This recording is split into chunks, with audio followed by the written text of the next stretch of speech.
Welcome to the Align Strength Podcast by Fit4U. I'm your host, Mandy Scow. Let's get started. Welcome to episode number 2. We are calling this episode, Don't Be Afraid to Pivot. But before we jump in and get started, I want to mention our sponsor and partnership with Clean Simple Eats. In the show notes below, there's going to be a link to all of our connections as well as Clean Simple Eats. There is a promo code you can use to get 10% off of your order at checkout. SQUAD10 is the code, SQUAD10.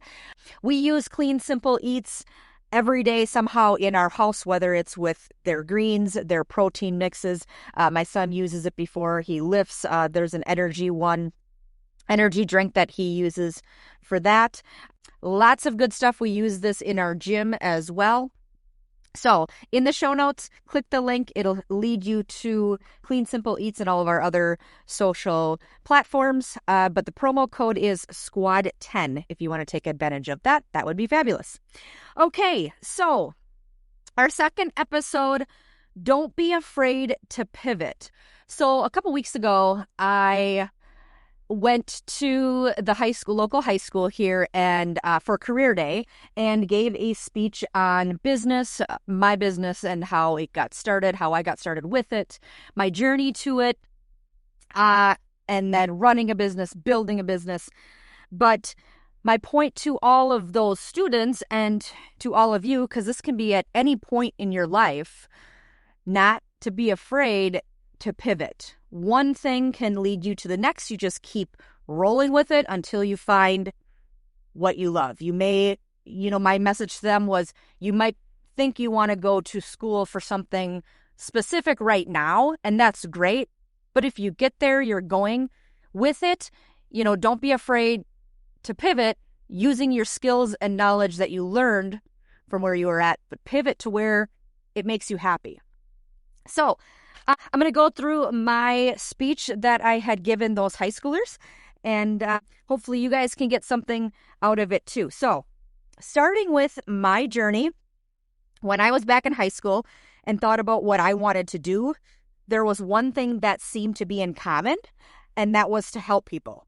At first, I thought I'd become a flight attendant because I love to travel, and what better way to travel than get paid for it? It seemed exciting and a great way to meet people, but after learning more about the job and its demanding hours, I realized it wasn't for me. So I pivoted and decided to pursue a career in dental care.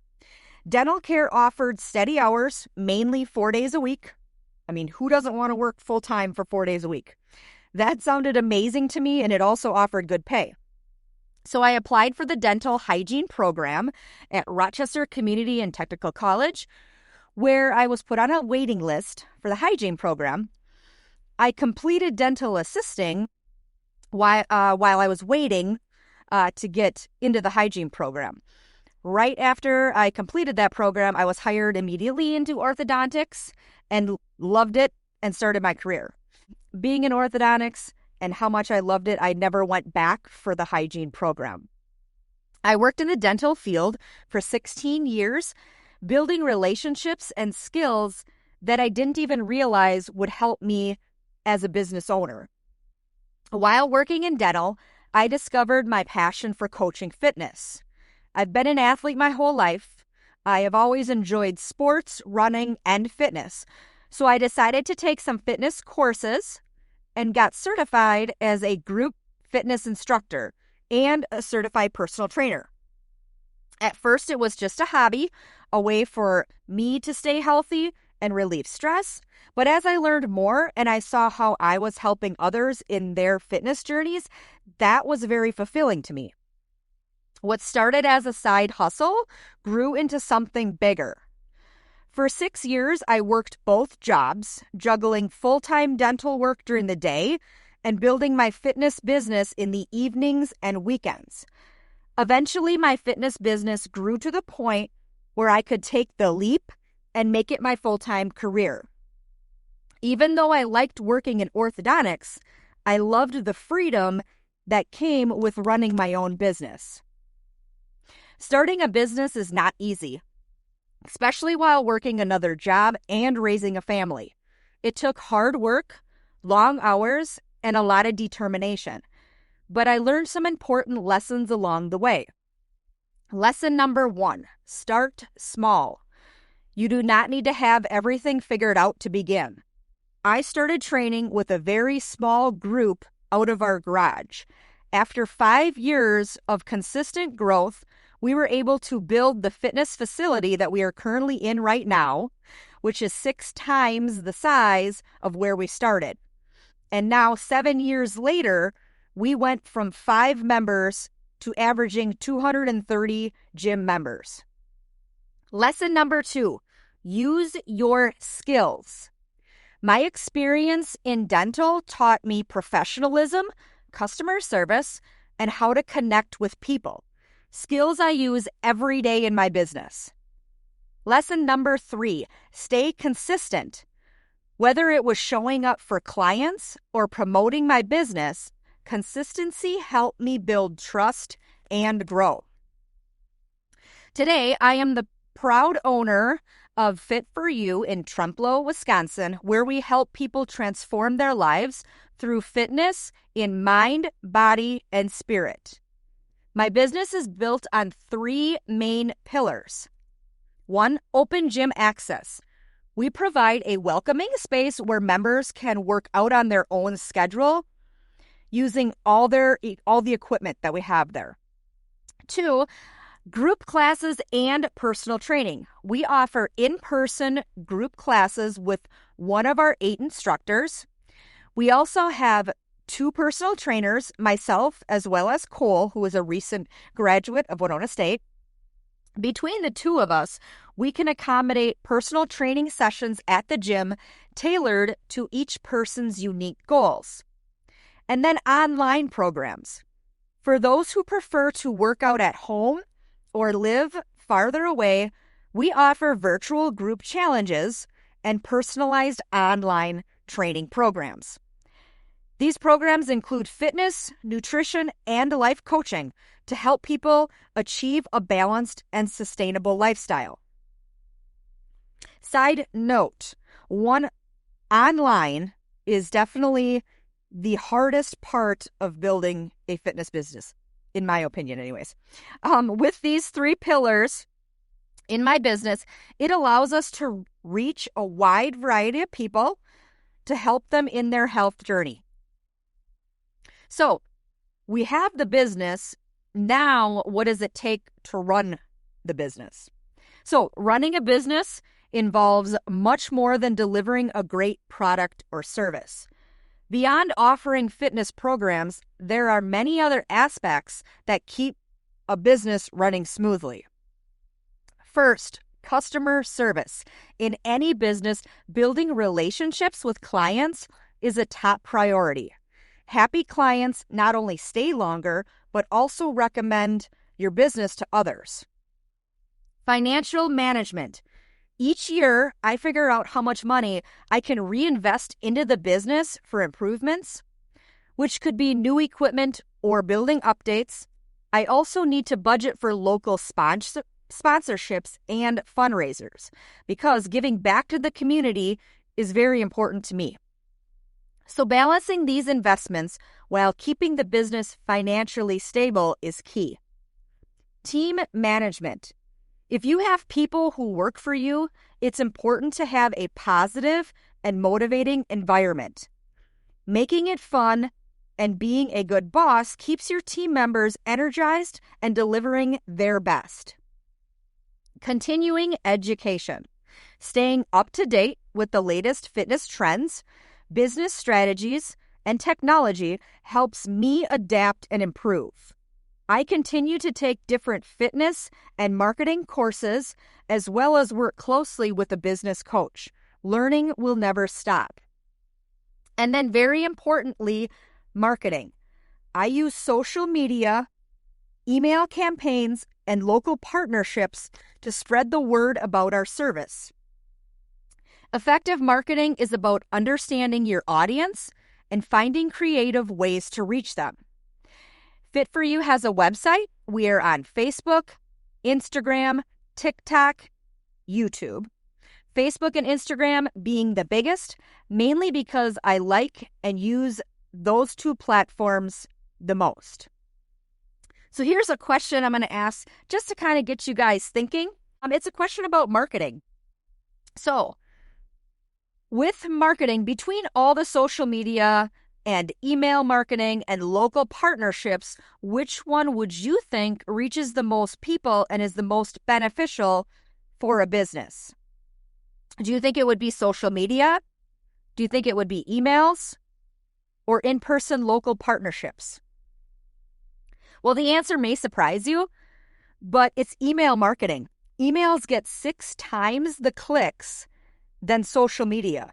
Clicks meaning people clicking on the info you're sharing. And this is why. You could have 100,000 followers on your social media platform, but there is an algorithm which is controlling who sees your post. So if you have 100,000 followers, maybe only 200 people are seeing it. Now, for emails, you control who sees those. You control who you send those to. So if you have, let's just say, 1,000 email subscribers, you can send every email to every single one of those 1,000 people. Ultimately, you are reaching more people through email, and those people are going to be more interested in your business because at one time, they gave you their email address. Now, social media is a huge part of a business as well. One of the ways that I build my email list is by using social media strategically. I share valuable content and engage with my audience, often directing them to sign up for fitness tips, challenges, nutrition via email. So by offering something useful for them, I in turn use social media followers to become loyal email subscribers. One big must-have with running a business, and this isn't just for a fitness business, this is for all businesses, and that is you must have thick skin. With fitness and businesses that you're on social, if you're on social, you really have to have thick skin. Trust me, not everybody is going to cheer you on. There's always going to be someone with something negative to say, whether it's about your workout, your methods, or even your social media posts. But here's the trick. Don't let it bring you down. Take it as a weird kind of compliment. Because when people go out of their way to criticize, it often means they're jealous.